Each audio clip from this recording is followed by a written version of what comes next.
Ashamaa harka fuunee daawwattootaa fi hordoftoota AGM akkam jirtan nageenyi rabbii guddaan bakkuma isin jirtanitti isinirraa haa jiraatu jecha Anolee Global Media irraa odeeffannoo adda ta'e tokko qabannee isiniif dhiyaanneetii jirra. Odeeffannoo kana kan gamaa keessan dhiyeessu an obboleessa keessan Tolchaa Huseen Maddaa yoo ta'u, odeeffannoo kennaa guyyaa har'aa kana bifa addaa ta'een isiniif dhiyeessina. Wanti adda isa godhu mootu ragaa viidiyoo qabatamaa wajji isiniif dhiyeessina. Waraanni bilisummaa Oromoo woboon Cibraa shanan gibee qe'ee Dr. Abiy Ahmad weerareetii jira. Jimma Abbaa Jifaar woboodhaan dhuunfatamuu kaateetii jirti.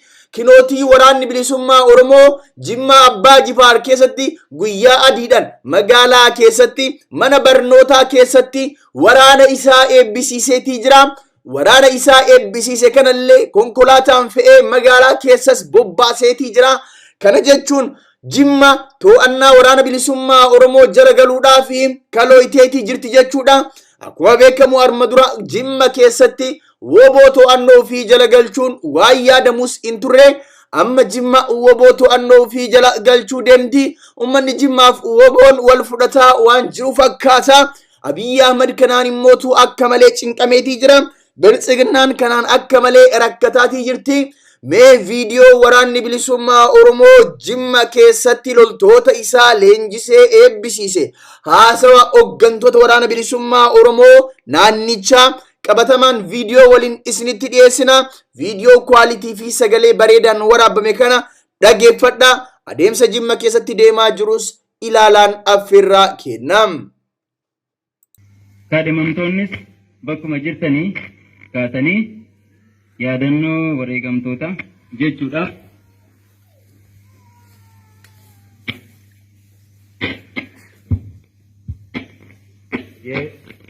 Daqiiqaa tokkoof yaadannoo gootataa qaba.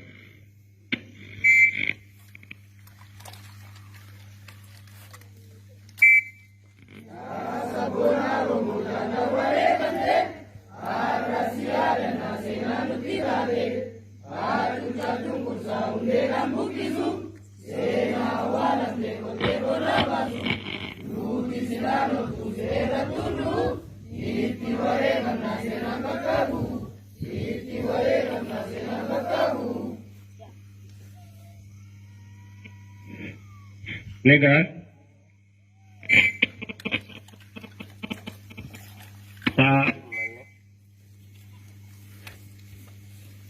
kepala ayo jirtu baga jiraatan hojiraatan sini tolee miti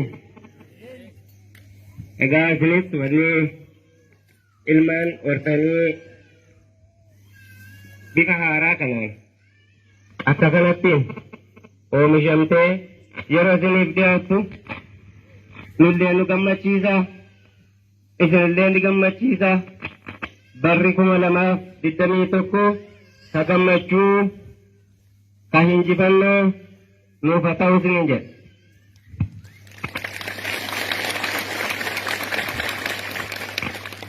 Itti aansuudhaan akkasuma leenjistoota dhaqqabne hurufnee ogummaa qaban ofirraa dabarsanii ilmaan keessaniif sabaaf bakka buusuuf bifa kanaan isinii qindeessan barsiisota kanaan fayyaa nuuf ta'aa jiraadhaa isiniin jennaan.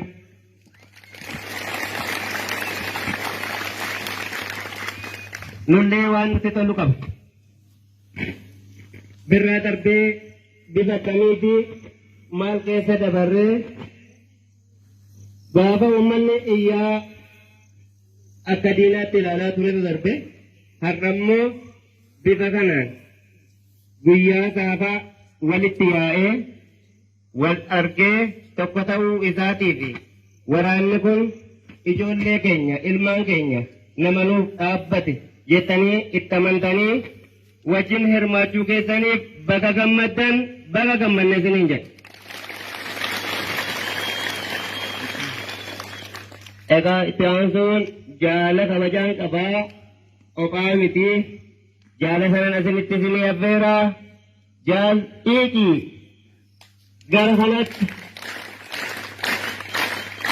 yoo xiqqoo waan qabnu waliin geenye muuxannoo qabnus yoo ta'e sagalee qabnus yoo ta'e jaallummaan keenya asirratti ana qofa fuula baruu miti akkasuma jaallan asirra turan sadarkaa rakkoo bu'aa ba'ii keessa darbanii uummata kanaaf nu wal barsiisan yoo maqaa sinii ta'e hadhaa hadhooftuu keessa jaala ofiraa itti wareeganii akka nama horii marmaqaleetti as keessatti dhiiseen baanu jechuudhaan nullee keessummeessan jaalle dhugaasaa jaalle obseera akkasuma ilmaan isaa wajjin jiran yoo illee kan hin daganne nuuf isaan illee wal barsiisan jarri kun illee nuuma jiraatan jenna fayyaa ta'aa naa jiraadhaa jaala kootiin wal isin dabarsaa wal isin barsiisaa galatoo wal fuudha.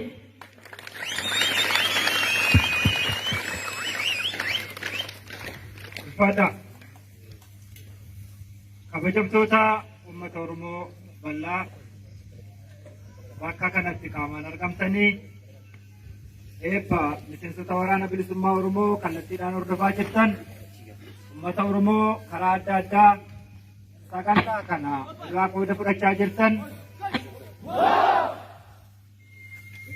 kabajamaa akkasumas ajajaa waraana bilisummaa Oromoo Birgeedii lammaffaatti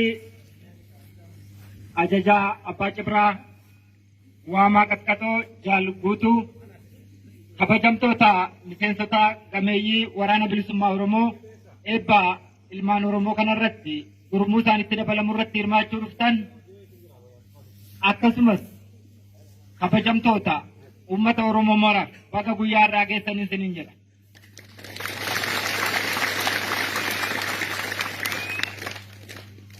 Absoon bilisummaa Oromoo akkuma beekamu waggaa 45 darbaniif Oromiyaa walabaaf Oromoo bilisa baasuuf godhame Oromoo biyya abbaa isaa irratti mataa akka ol qabatu godhame seenaa qabsoo Oromoo keessatti bakka irra gahamee hin beekne har'a gahuu keessaniif jala bultii mootummaa walabaa Oromiyaa ijaarrachuu keessan uummanni Oromoo baga geessanii baga geenye isiniin jedha.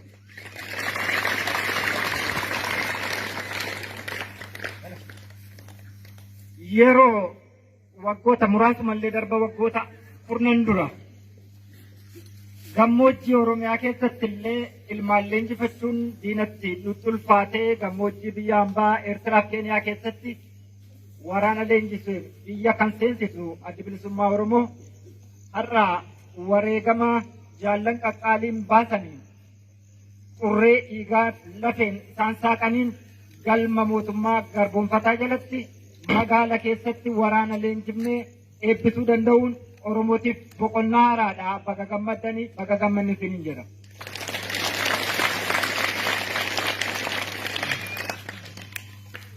Akkuma beekamu biyyi kun haala keessa jirtu namni hunduu argaa jira.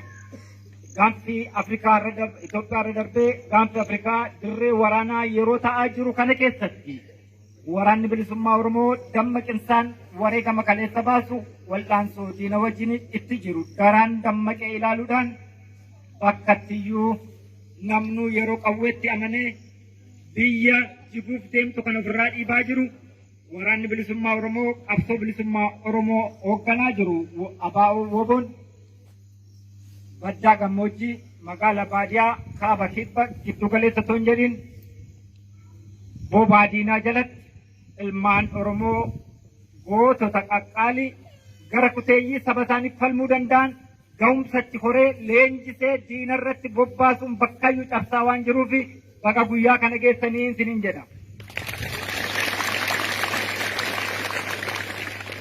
Milkii fi injifannoo argame qofa miti haalli biyya kana keessa jirtu haalli Itoophiyaan itti jirtu waan yaaddoo yookiin immoo milkii fi kufaatii gammachuu fi yaaddoodhaan kan guute ta'uunsaa ifadha. Haalli amma biyyi kun keessa jirtu bakkattiyyuu waraana gurguddaatu deemaa jira. Ibiddaatiin namni gadi wal qabee maatiin mancaa hawaasummaan mancaa dinagdeen kufaa lubbuun namoota akkuma kitilaa darbaatii jira. miidiyaan addunyaa mootummoota gamtooman dabalatee biyyoota warra lixaa irra dhowwee dhaabbatanii iyyaa jiru. Oromoon kana keessatti dantaasaa tikfachuuf wareegama dhufaa darbaa kafalee fiixaan baasuuf yeroo itti qabsaa'aa jirudha. Kanaaf qabsoo keenya milkiin goolabuuf jabaachuu qabnan jedha.